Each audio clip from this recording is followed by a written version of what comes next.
കർത്താവിൽ പ്രിയരെ, നമ്മൾ പലപ്പോഴും നാളെയെക്കുറിച്ച് ഭയപ്പെടുന്നില്ലേ?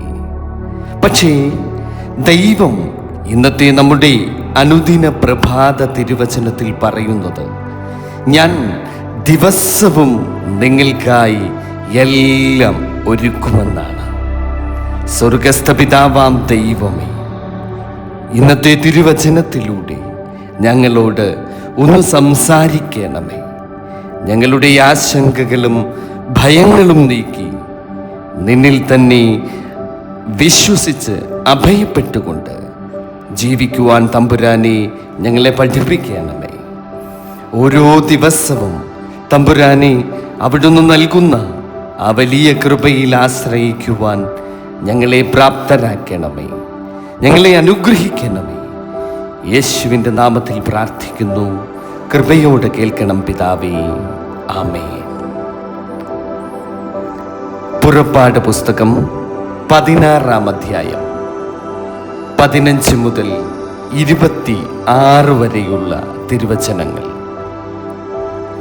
ഇസ്രായേൽ മക്കൾ അതു കണ്ടാറെ എന്തെന്നറിയായികയാൽ ഇതെന്ത് എന്ന് തമ്മിൽ ചോദിച്ചു.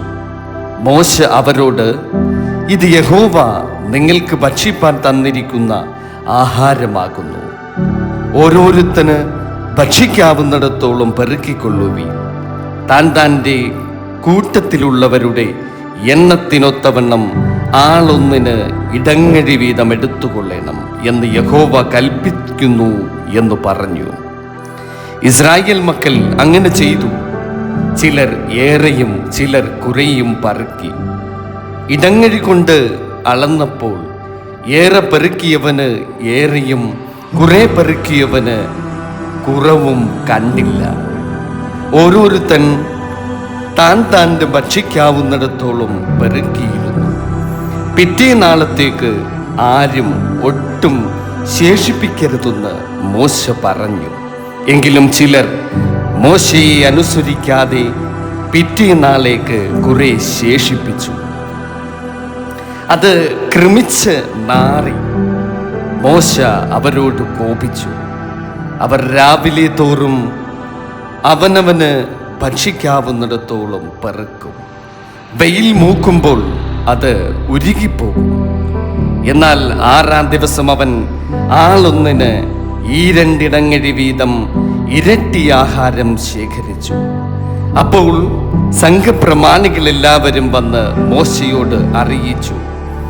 അവൻ അവരോട്, ഇത് യഹോവ കൽപ്പിച്ചത് തന്നെ. നാളെ സ്വസ്ഥതയാകുന്നു. യഹോവയ്ക്ക് വിശുദ്ധമായുള്ള ശബത്ത്.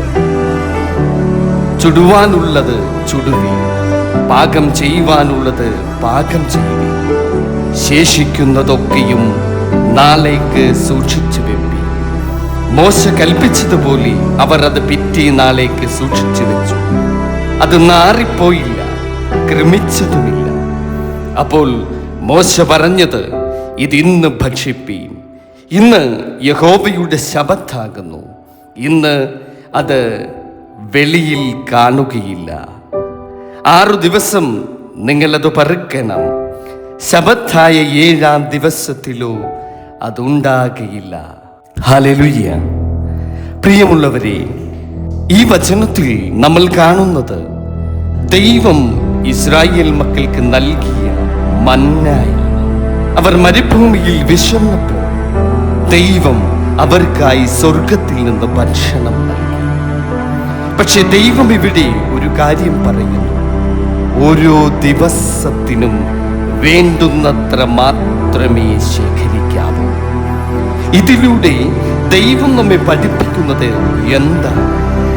ഒന്നാമത്, ദൈവം നമ്മുടെ ആവശ്യങ്ങൾ അറിയുന്നവൻ.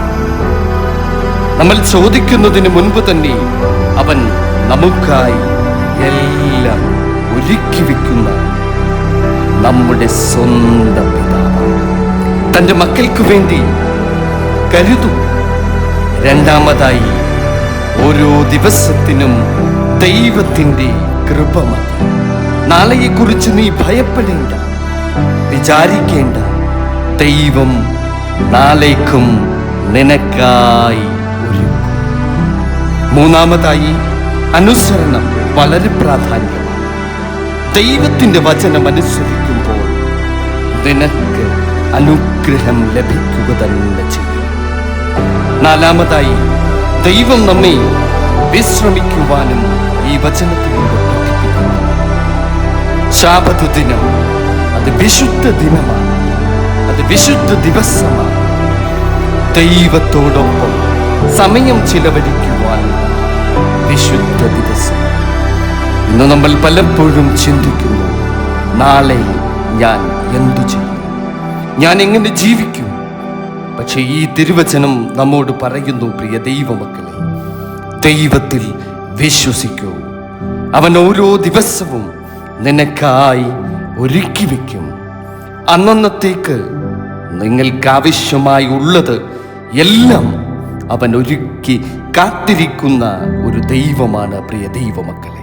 അതുകൊണ്ട് പ്രിയമുള്ളവരെ, നാളെയെക്കുറിച്ചുള്ള ഭയം വിട്ടകന്ന് ദൈവത്തിൽ തന്നെ വിശ്വസിച്ച് ധൈര്യത്തോടുകൂടി മുൻപോട്ട് പോകുക. ഈ സന്ദേശം നിങ്ങളെ സ്പർശിച്ചാൽ ഇത് മറ്റുള്ളവരുമായി ഷെയർ ചെയ്യുക. ദൈവം നിങ്ങളെല്ലാവരെയും സമൃദ്ധമായി വാഴ്ത്തി അനുഗ്രഹിക്കുമാറാകട്ടെ. കർത്താവേ, ഈ ഞങ്ങൾ കേട്ട ഈ തിരുവചനം ഞങ്ങളുടെ ജീവിതത്തിൽ സത്യമായി നടക്കട്ടെ. നിന്നിൽ വിശ്വസിച്ച് ജീവിക്കുവാൻ ഞങ്ങളെ സഹായിക്കണമേ. ആമേൻ.